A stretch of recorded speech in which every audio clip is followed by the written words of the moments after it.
murkiness dripping out.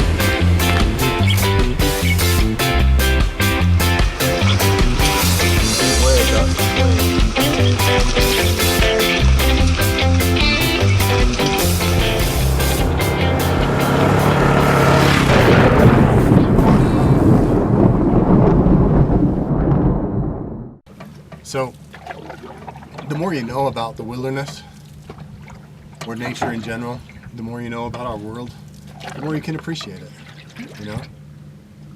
I find that having a little bit of knowledge can go a long way, whether it's just learning how to identify some of the easy to identify trees, like you know, hey, that's a willow, and then when you walk past that tree, you can recognize it as a willow, and that means something. And this right here is one of those resources that I really love. So I'm going to harvest this. These dead branches right here, I'm just going to cut these off right at the base.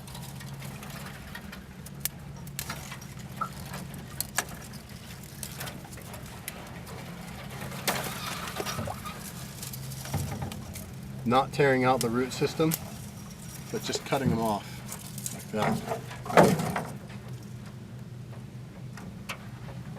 And if they're a dead stalk, they run their course, they've dropped most of their seeds, and there's some seed pods right there.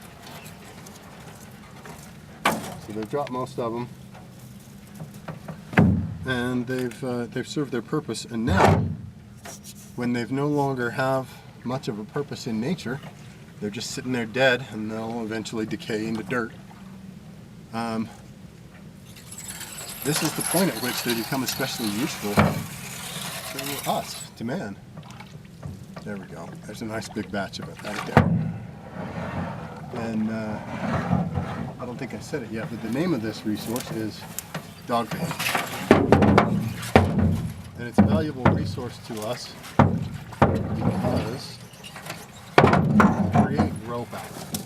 I actually have a little bit of this at home already, so if I take home much more of this, my wife's going to say, "You're bringing more of those sticks that you never do anything with back into the house?" And I'm going to say, "Yeah, honey, it's awesome. You make rope with it." She's going to say, "Well, can't you just go buy some rope from Walmart?" And I'll say, "Well, yeah, you can, but it's not cool. This is cool. This has trail cred, I've heard it called. It's something that's unique that not everybody's going to have. And I get a lot of personal satisfaction out of doing it. Matter of fact,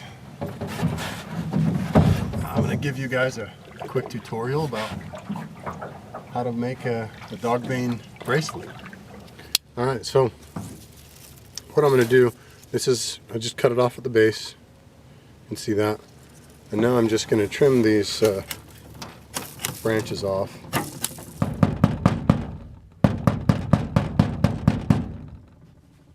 Alright, so now just got to separate those stalks. I'm going to kind of carefully split it. Carefully split it down the middle as much as possible.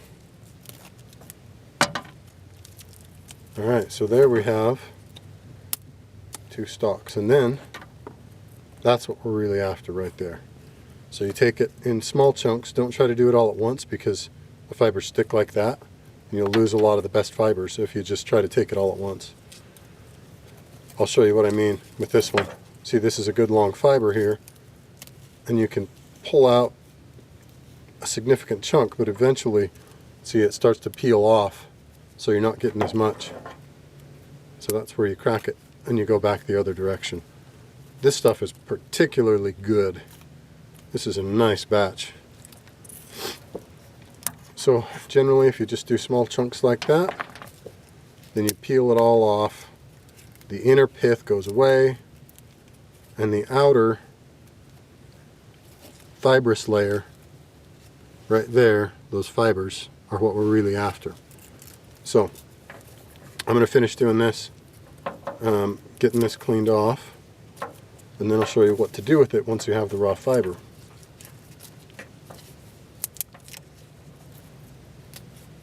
Alright, done. I got fiber, and I got a little wet fiber.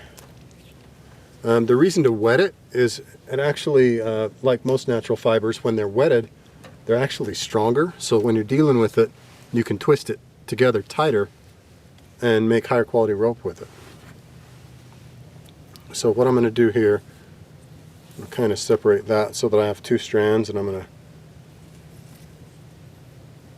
just lay them together like this. Now this is the key point. All you got to do is take those strands and roll them. And as you roll them, they become this tight little bundle of fibers. And the twisting and the rolling makes them stronger. Just like people, we are at our strongest when we're working together, cooperating on something. And then it'll eventually roll over on itself. That's what you're wanting to get. And if you continue to twist, you'll see it creates a nice little fiber bundle there. Then what I like to do is I pinch that, and then you got to remember which way you were twisting. That's important. So then you twist and roll. And this is the key point right here. You twist away from you and then roll it back toward you. Twist, twist away, roll back, twist away, roll back. That actually depends on which way you twist it when you first start out. But generally that's the way that I find myself doing it, is twist it and roll it. Or whatever works for you, roll and twist. Maybe that's a more accurate representation. But you can see there, in just a matter of a couple of minutes, I've got a couple inches of rope. So you just repeat that same process. There are faster ways to do this, and there's probably better ways to do this, but this is the way that I like to do it. It's the most relaxing to me, and I think it's the most interesting, and I also think you end up with the tightest weave.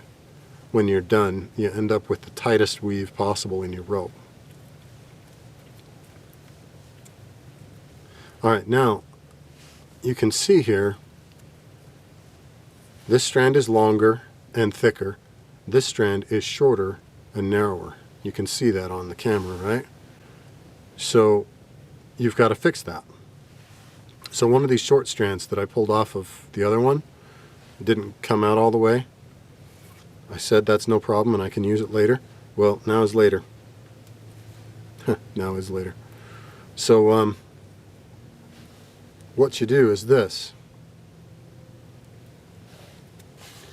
You take one of those and you line it up with the skinnier piece and you just lay it in there.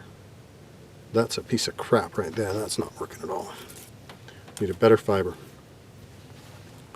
You just lay it in there next to the other one.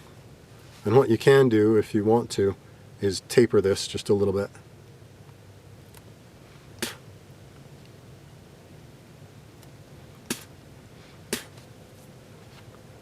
And then you just twist it right in there with the other one that was small, and then keep moving. And see, all of a sudden I have a long piece. My short piece is now long, my long piece is now short, and I can just continue on.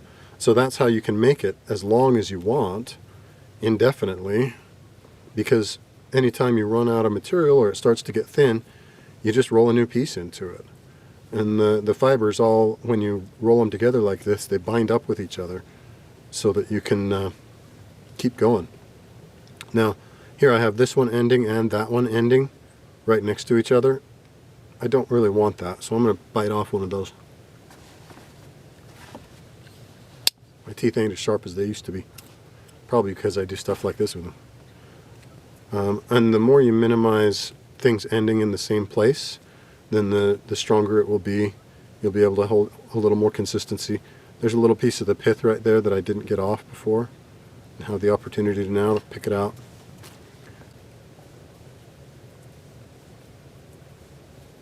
And the more you do this, the more you'll come to understand the philosophy of rolling in new fibers. But it works pretty well. so you can see it's getting much finer there. You can use this same technique to make things as small as fishing line or as large as climbing rope. You know, anything that you would normally use any sort of a rope for, this can be used for. I'm just going to tie that off in a knot just so that it won't unravel. Incidentally though, if you're rolling it the right way, rolling and twisting in the right directions, it holds itself together really well even without a knot. But if you're going to be using it for things long term, it's easier to use and easier to keep it raveled up without a knot. So how strong is that, you may ask? Well, pretty strong. That took 20-30 pounds of pressure there to crack that. And honestly, if I'd taken more time and made it higher quality, it holds even more. But I think that's rather impressive. That little piece right there,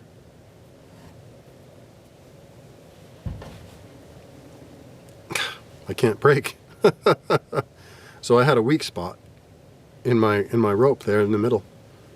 I had a weak spot, but this is really strong. Can't break that one. This one I must have had a really weak spot there, probably where I did one of the splices that wasn't such good quality. Anyway, there's how you make some rope with Dogbane. Starting to get dark and I better head back and get back to the car before it gets too terribly dark.